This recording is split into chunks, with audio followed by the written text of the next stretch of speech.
Ayan, mainit na po ang ating kawali. So maglalagay muna tayo ng konting asin.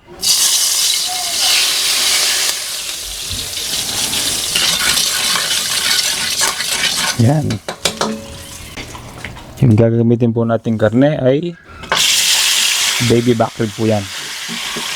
Mahigit 1 kilo po yan. Ano? Sarap. Grabe. Lagyan natin ulit ng asin. Yan.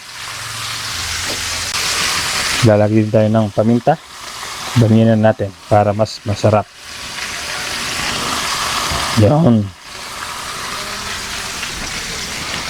Nakasan natin ng apoy. Tapos, halu-haluin natin sila. So, ang gusto natin mangyari dyan, mag-brown ang ating mga karne.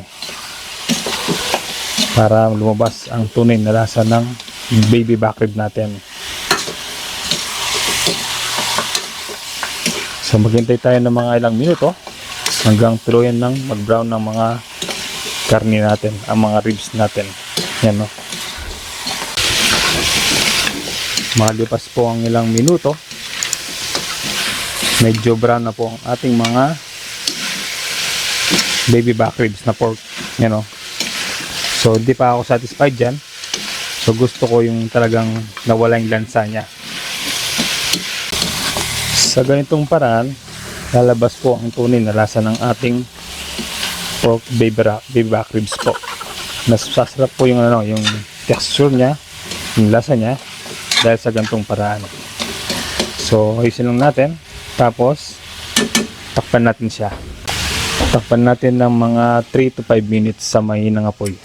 Balik po tayo. Ayan, balikan na po natin. Yun, no? Brown na sila. Tapos, lumabas pa yung tubig niya. So, nagtubig na po yung ating mga baby back ribs po.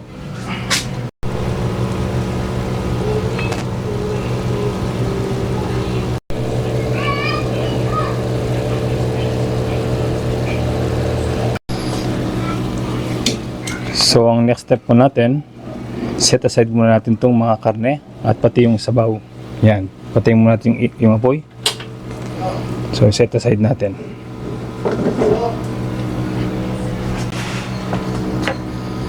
Balik po natin. Same kawali.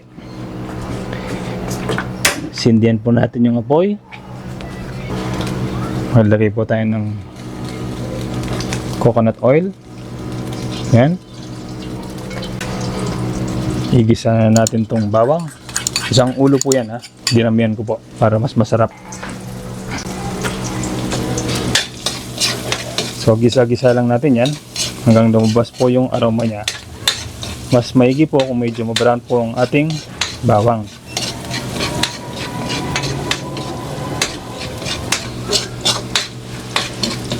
Makalipas po ang ilang sandali, yan, medyo brown na po ang ating bawang.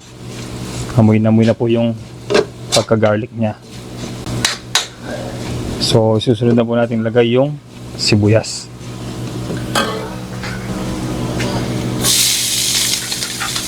Sa sibuyas, dinagdagan ko rin po yan.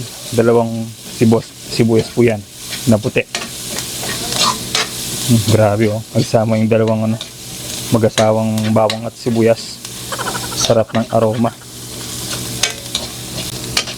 Sa sibuyas, hintayin lang po natin lumambot yan. Halos malambot na po siya.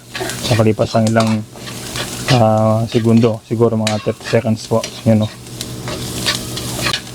So, ang next step po natin yan, nalagay po natin yung main ingredients natin. I mean, yung main natin, pampasarap or pampalasa ng ating ulam for today.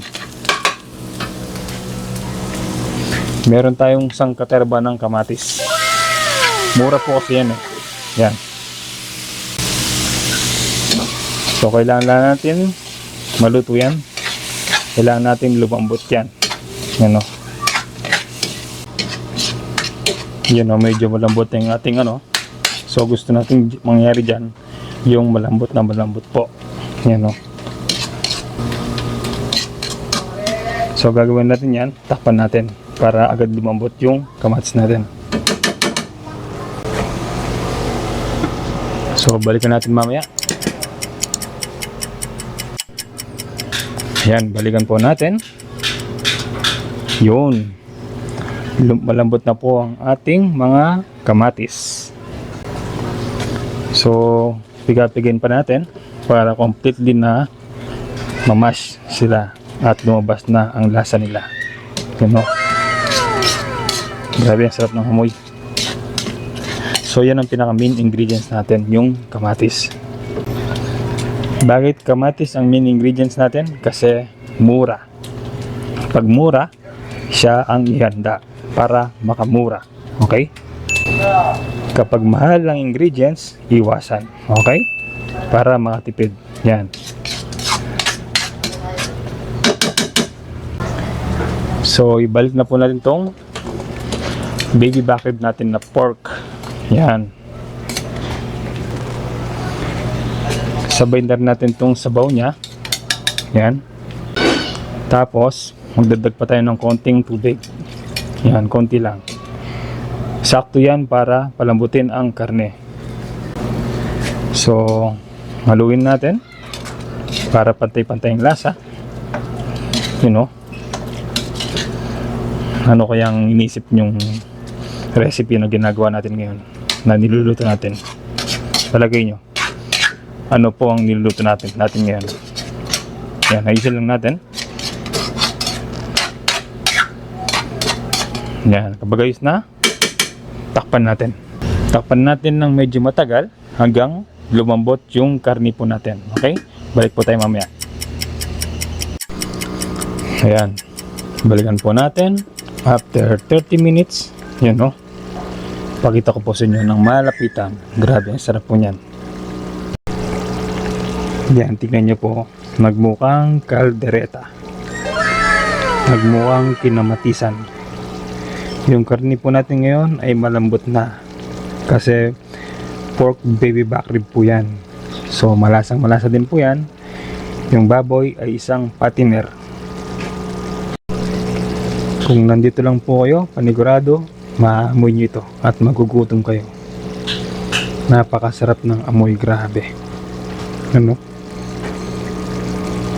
So proceed na po tayo sa next step. So next step po natin, maglalagay po tayo ng toyo.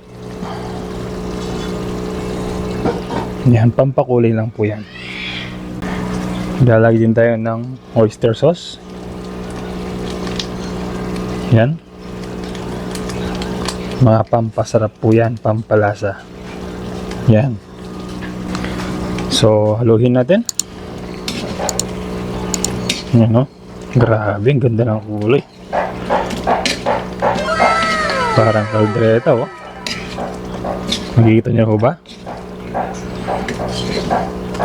Panalong panalo po yan.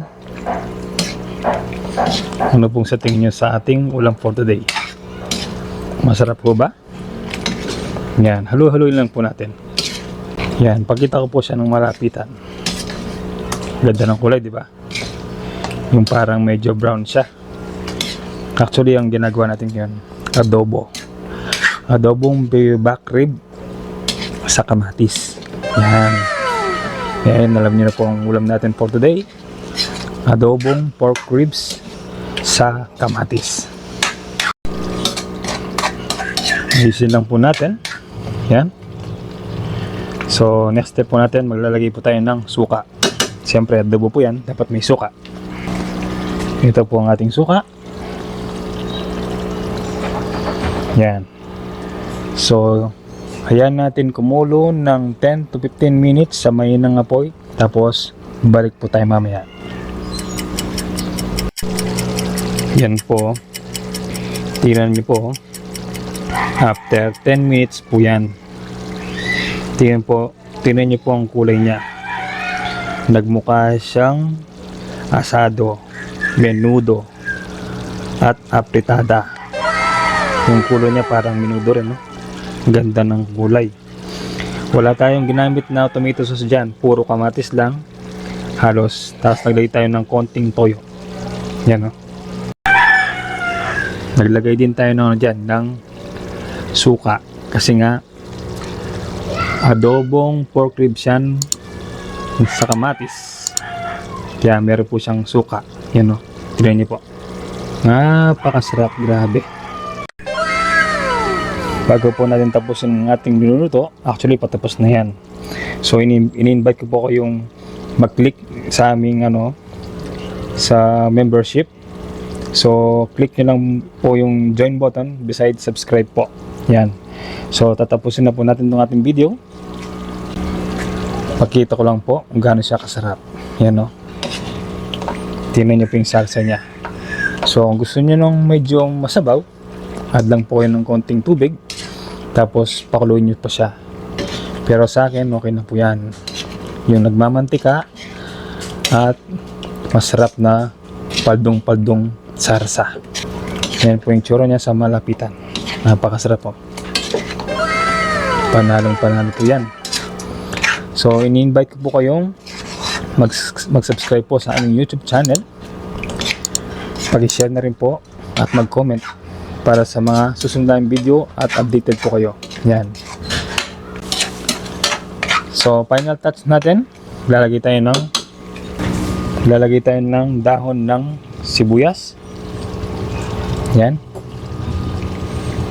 Para maganda po yung thumbnail natin mamaya. Yan.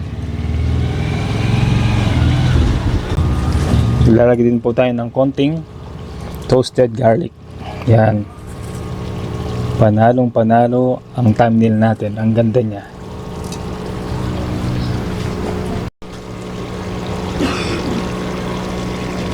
So hanggang dito lang po tayo. Sana nag-enjoy po kayo sa aming recipe for today. Sana magaya nyo po yung aming recipe. Napakadali lang po. Ingat po lagi. Maraming salamat po sa panonood at pagsubaybay sa amin at sa continuous na pagsuporta sa aming YouTube channel. Maraming salamat po sa inyong lahat. Mabuhay po kayong lahat. God bless.